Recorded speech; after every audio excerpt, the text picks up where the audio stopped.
Secrets beneath the floorboards. The house sat alone on an old country road just outside of Brooksville, Florida. The surrounding fields stretched endlessly, a patchwork of golden grass and weathered fences, with only the occasional tree breaking the horizon. The property, long abandoned, looked like it had grown tired of standing. Its roof sagged in the middle, shutters hung askew, and ivy clawed its way up the walls as if trying to reclaim the structure for nature. This was my assignment: document the house's condition. I pulled up, camera in hand, ready for what I thought would be another routine walkthrough. The air inside was stale, heavy with the scent of rot and damp wood. Decades of neglect had left their mark.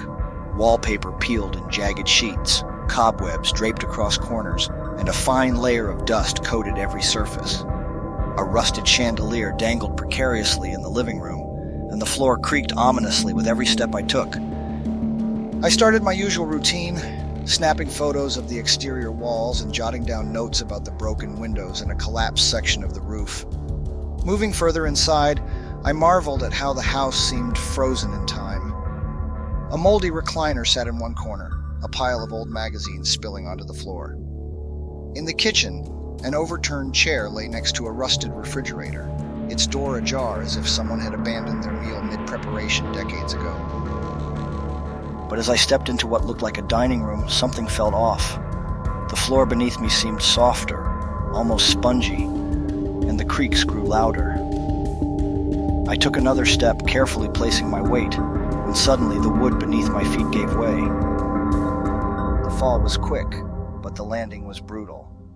My body crashed through the rotted floorboards, and I found myself wedged tightly between the floor joists and the dirt ground below. Dust and debris filled the air, and for a moment, I couldn't breathe. Panic set in as I assessed my situation. My legs dangled awkwardly below the floor, one pinned against a beam, the other buried in loose dirt. My torso was wedged in the jagged opening, my arms splayed out on the floor above me. I tried to pull myself up, but the broken boards pressed into my sides, holding me in place like a trap. The realization hit me: I was stuck. I fumbled for my phone, which had mercifully stayed in my jacket pocket. No signal. The house was too far from civilization, and the thick walls seemed to block any chance of connecting to the outside world. I shouted for help, my voice echoing through the empty house, but there was no answer, just the sound of the wind howling through the broken windows and the faint creaks of the house settling around me. Hours passed, or at least it felt that way. My muscles burned from the effort of trying to free myself, and splinters pricked at my skin. I couldn't shake the growing unease that the house itself didn't want me to leave. Just as despair began to creep in, I heard a sound: footsteps. They were faint at first, then louder, deliberate, heading toward me. Relief washed over me, but it quickly turned to dread. The house was supposed to be abandoned. "Hello?" I called out, my voice shaky. The footsteps stopped.